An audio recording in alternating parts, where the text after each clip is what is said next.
नमस्कार। आज का दिन बहुत सौभाग्यशाली है क्योंकि हम सुनते तो बहुत है, फिर भी most decorated officer, one of the most decorated officer, bravest of the brave ऐसे ग्रेनियर का एक, और जिसने जिंदगी में बहुत सारे सम्मान प्राप्त किए हैं क्योंकि उसकी love towards the duty, dedication, devotion और अपने मदरलैंड के लिए उसने अपना सारा सारा जीवन व्यतीत किया है and he is very happy for that. कितने सारी विपदाएं झेली है और ऐसे कर्नल रिटायर्ड आज हमारे साथ है। चलो उनसे मिलते हैं और बातें करते हैं। Let us meet a real Dogra, the symbol of शौर्य एंड पराक्रम, डेडिकेशन, डिवोशन एंड मेहनत। He served in so many operations. Colonel Mahendra Kumar Tiwari tells about him. He is the hat-trick soldier because he joined initially as a soldier. Once a newly commissioned officer asked me, "Sir, what are the all gallantry awards given in counter-insurgency operations?" My reply was simple. I told him that the Ashok Chakra is the highest peacetime gallantry award. And for the rest, I pointed my finger and showed the photo of an officer in uniform.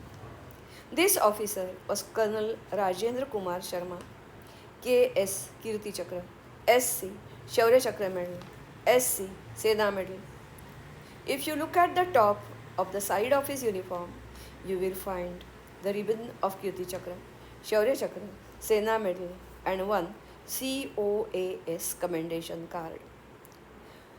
This officer's name has been mentioned in many dispatches, and many GOCs have appreciated his efforts in number of operations because he has actually worked in very hard conditions in Batalik sector, Valley, then Northeast, Operation Parakram, Operation Kargil, Operation Hifazat, Operation Rakshak, UN Congo mission. His father was a policeman. He was staying in Jammu. He was observing every day the exercises of the soldiers, and from the childhood, he decided to be a uniform person. No other desire, no other wish.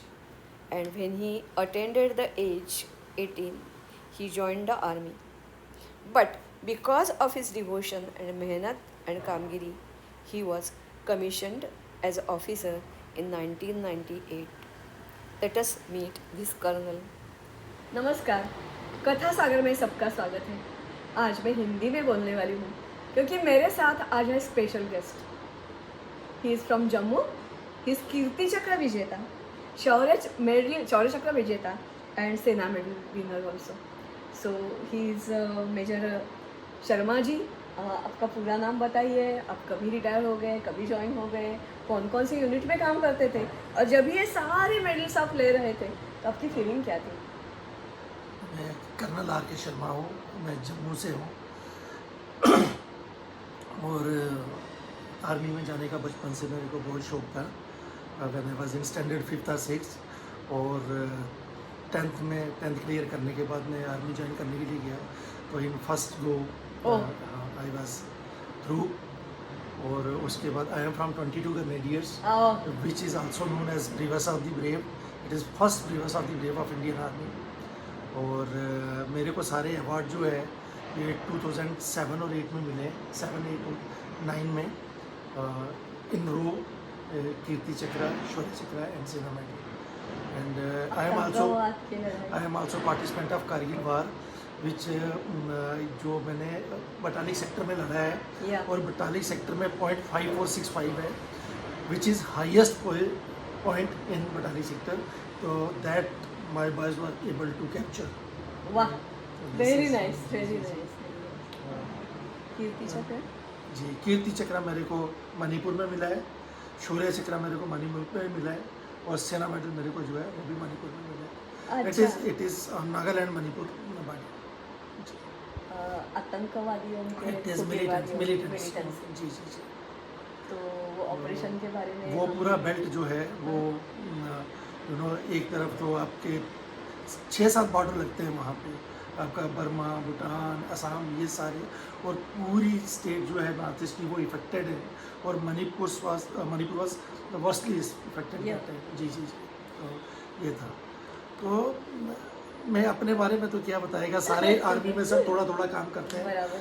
और मेरा company जो है ना, they were able to eliminate 44 militants, और हम 300 को जिंदा पकड़ने में कामयाब हो गया था, और हमने 93 जो है वेपन रिकवर किया है, और पूरा कंपनी को जो है जो अवार्ड मिला था वो था 48। ओ ओ उस 48 में से 3 मेरे को मिला है और 45 मेरा बॉयज़ को मिला है। Very good, very good. I think the young generation should listen to you. आपके हर एक जो चक्र है उसकी कहानी है, वो तो मैं ज़रूर सुनाऊंगी ही सुनाऊंगी। ये मुझे लगता है अभी जो न्यू जनरेशन है उसके लिए आप क्या बोलना चाहते हैं? नई जनरेशन के लिए, नई जनरेशन बहुत एडवांस जनरेशन है, हमारे से तो बहुत ज़्यादा अच्छा सोचती है, अच्छा करती है, बट थोड़ा सा जो है ना आर्मी की तरफ लोगों का रुझान कम है। इस देश की जो सेफ्टी, सिक्योरिटी, मेंटेनेंस, सुकून, उस सब को मेंटेन करने के लिए ना यंग जनरेशन को थोड़ा सा जज्बा दिखाना पड़ेगा। तो आई रिकमेंड कि जो लोग फिज़िकली अच्छे हैं, उनको मेंटली अच्छे हैं, एसएसबी का ट्राई पक्का करें और आर्मी पक्का जाने का करें।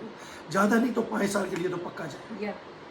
Just like so many people tell that yours should be the first choice and last choice. क्योंकि जब तक बॉर्डर सिक्योर नहीं है तब जी, तक जी, हम जी। अंदर कितनी भी प्रगति करें, कुछ भी सोचें कि इतनी हाईएस्ट इकोनॉमी बन जाएगी, इतना टर्न हो जाएगा, जीपीए इतना हो जाएगा, वो कुछ काम का नहीं है। क्योंकि जब भी वॉर होता है तभी सेना जैसे लड़ती है, उनके पास कम से कम हथियार होते हैं, हम निरहत्यारे होते हैं, और हमारा मतलब जो शुरू से जो जंग है उसमें वही हो गया कि नागरिक है ज़्यादा मारे जाते हैं। इसलिए ऐसे जो रिटायर्ड लोग हैं 5 साल के बाद फिर से आ जाए, या जी। आपके अग्निवीर जो है वो भी 3 साल के बाद जब भी फिर से आएंगे, तो वी विल बी मीन्स अभी जो बांग्लादेश में जो हो रहा है जी। वो देखने के बाद तो लगता है नहीं ऐसा नहीं, हर हिंदू या हर Indian who loves the country, बिल्कुल। he should be ready for the any event eventuality, and he should know something how to reply the attack on him. Do you agree with me? बिल्कुल, absolutely I agree with you, और यही strategy होना चाहिए। Yeah. So आपको मिलकर बहुत खुशी हो गई, और Thank you. आपकी It हर is एक जो huge कहानी honor for है me तो कि मैं आपके पास बैठा हूँ, इससे बड़ा बात मेरे लिए। एंड क्रेडिट गोज टू विकास जी, विकास जी। इसने जो मेरे को लेके आया कि चलो मिलके आते हैं। Thank you very much sir. और आपकी हर एक शौर्य की कहानी ज़रूर मैं आपको सुनाऊंगी। आज के लिए इतना काफ़ी है, मिलते हैं फिर से। नमस्कार। जय हिंद।